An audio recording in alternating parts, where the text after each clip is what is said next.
Creative Katie, Karen Burchill here, and welcome to A Tale of Two Art Journal Pages. So I ended up creating two, not one, art journal pages, and you'll be able to choose which one you like best. So my goal in starting was to use yellow and orange, and I really wanted to go light. So I'm mixing the yellows and the orange with gesso with a makeup sponge on a pre-gessoed page.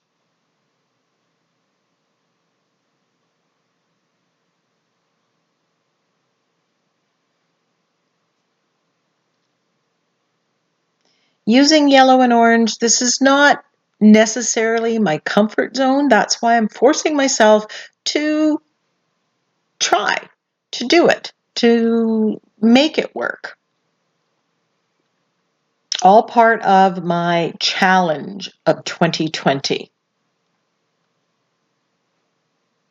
it gets too dark, I'm adding gesso. That's softening the colors, giving me different tones. Now I have these stamps and it's new, and I'll put a link to where I purchased it down below. But it's kind of vintagey, which is why I bought it. And it's all together on one. And there's kind of leisure and French script and vintage feel to it. And I just wanted to get some overall interest into my background. And I'm so glad that I used it. This is Endless Swirl from the Crafter's Workshop. And I'm stenciling with the same colors on the contrasting colors. So I'm putting the orange on the yellow and the yellow on the orange. Here I've added a little bit. I've gone a little bit brown in here, I believe I grabbed. Now I'm doing some white, but I'm keeping to the same stencil. And that just leads to the page being more cohesive. Now I decide that I want to make a wreath, and I want to use this hibiscus stencil from the Crafter's Workshop. And I stenciled one out on a piece of paper, and that's just for placement and just to visually see how it's going to look. And it's a trick I do when I'm using my stencils that are more focal image stencils. I'll stencil it out so I can manipulate it on the page so I know exactly where I want to stencil. Here I'm using the Crafter's Workshop black modeling paste. Love that stuff. It is just like butter. It's so smooth. And I'm stenciling it on. So I've got the contrast with the light background. Now I want to make that wreath stand out. So after the modeling paste dries, I'm just shading in there with black. I think I used my Stabilo All pencil. And now I'm activating it and getting the wreath part to stand out.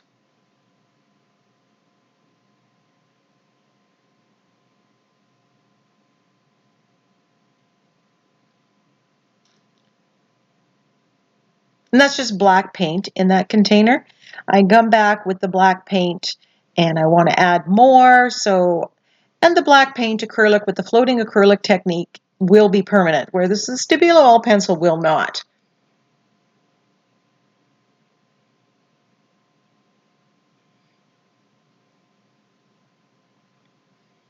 And since I have that, I'm going to frame the page and shade all the way around it to get that black throughout the page.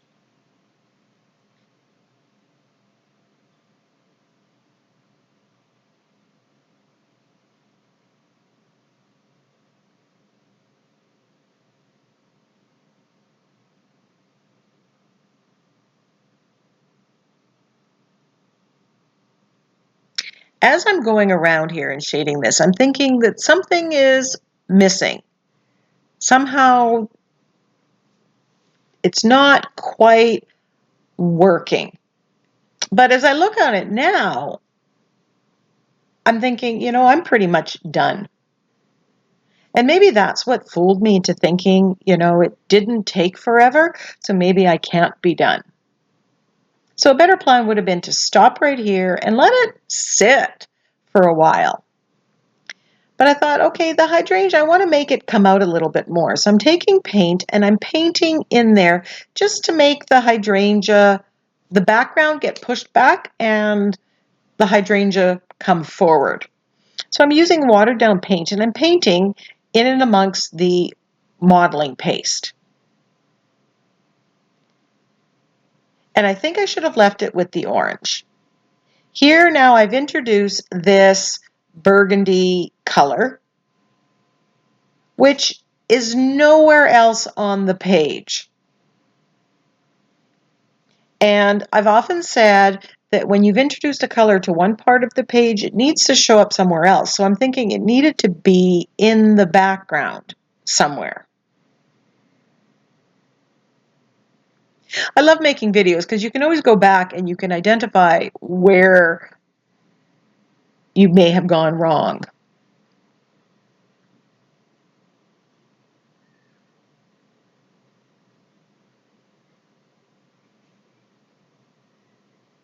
So I'm shading, I'm adding colors, I'm building the color up.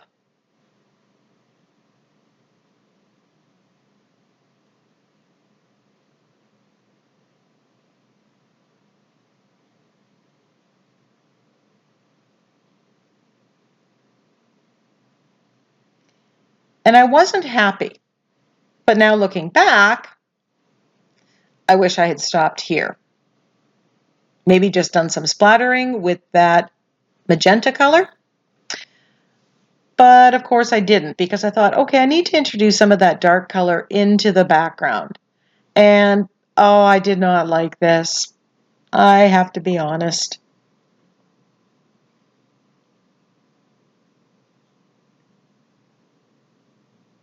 It just turned. And it's later in the afternoon and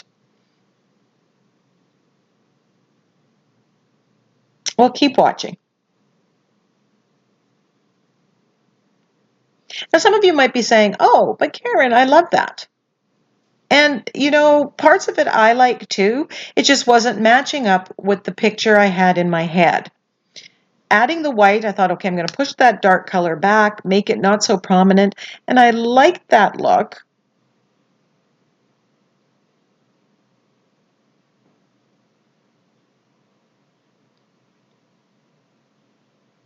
Thought, okay, the inside of the wreath, this circle, I'm going to just wash this out, push it back a little bit. You make one change and then that starts the domino process.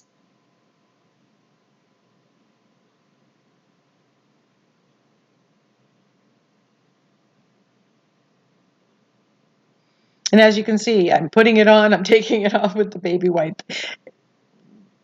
And they're just not going to give up.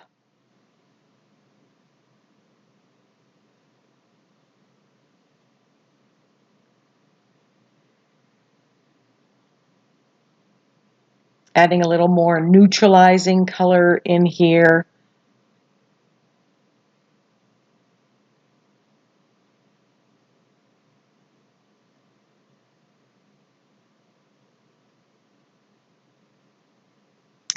Grab my fine line bottle and I'm just scribbling layers of this. Remember, I wanted it to look like a wreath of sorts.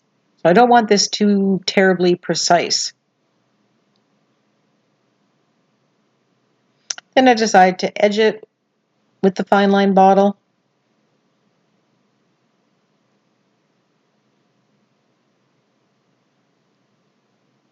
And added a quote, grateful, thankful, blessed.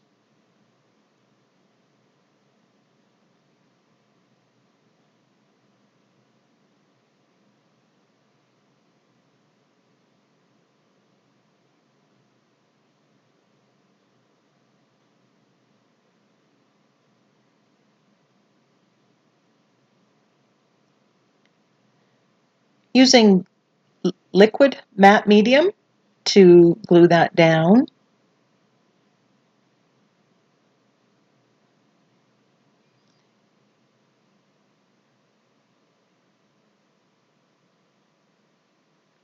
And once it's dry, I'm just shading, adding that black. And that just makes it work with everything else that's going on.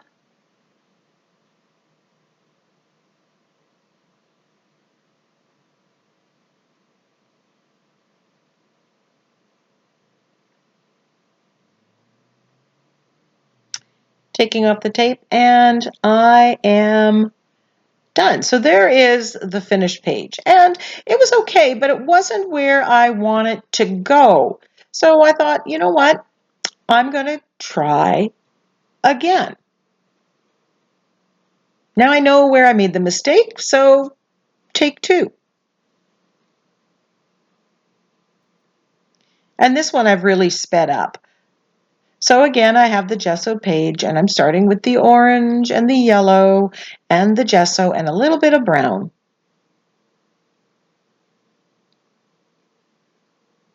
And applying with a makeup sponge.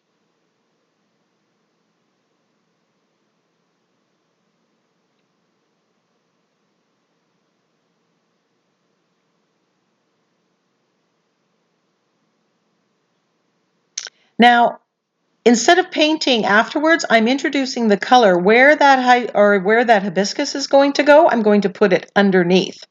And then I decide I have to put it elsewhere on the page.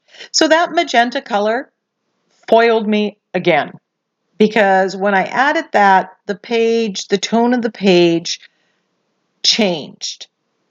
The magenta is a very strong color, and it seemed to take over, where I wanted that soft, dreamy yellow and orange. And no, there will not be a third page.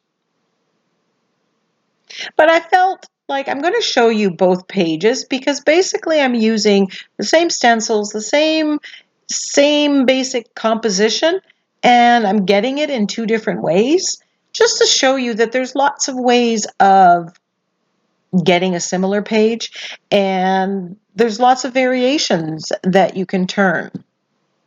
Do love this endless swirl stencil. Here I'm using brown.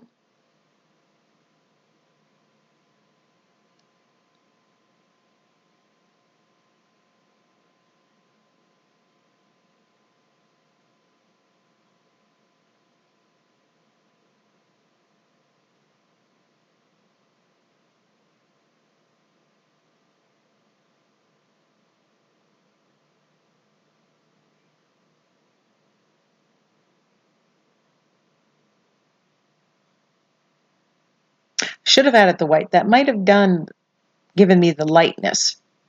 I did stamp with that stamp on there. It just didn't get caught on camera. Now I'm putting back the wreath pattern and the hibiscus.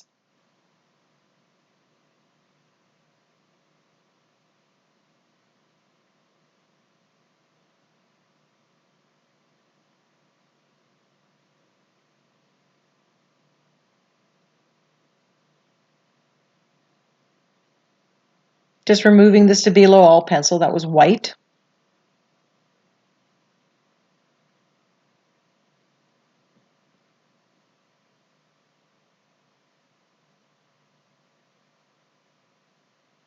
And I decided I'm going to do the shading here before I do the stenciling, just because when I use the modeling paste, it's going to take time to dry. And then this is done.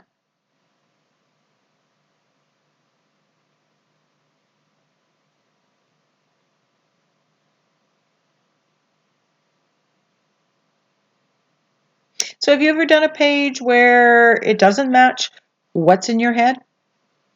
And have you gone back and tried it again? That's a great learning tool. I know when I started art journaling, I would and watercolor, I would do the same thing repeatedly. While it's fresh in your mind what you liked or what you didn't like, what decisions you would maybe change. Because at any given point, you can go different directions. And one different decision can really change the entire page.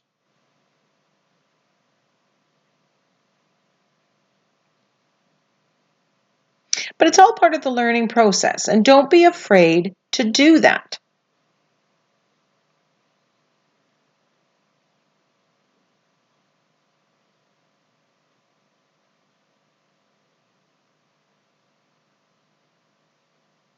Learn what you can from doing an art journal page and take that on to the next page.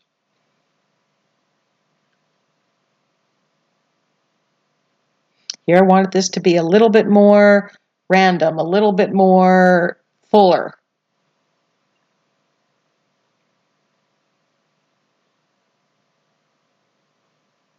The more times you do something, the better it feels, the more comfortable you feel doing it. Then I stenciled the word hope in with acrylic paint and a makeup sponge through a homemade stencil that I made, and I'm splattering it with gold. So which one do you like first? Do you like better? Do you like the first one or do you like the second version? Put your answer in the description box below. Here's close-ups of the second one. First, second. Different but the same. Bye for now.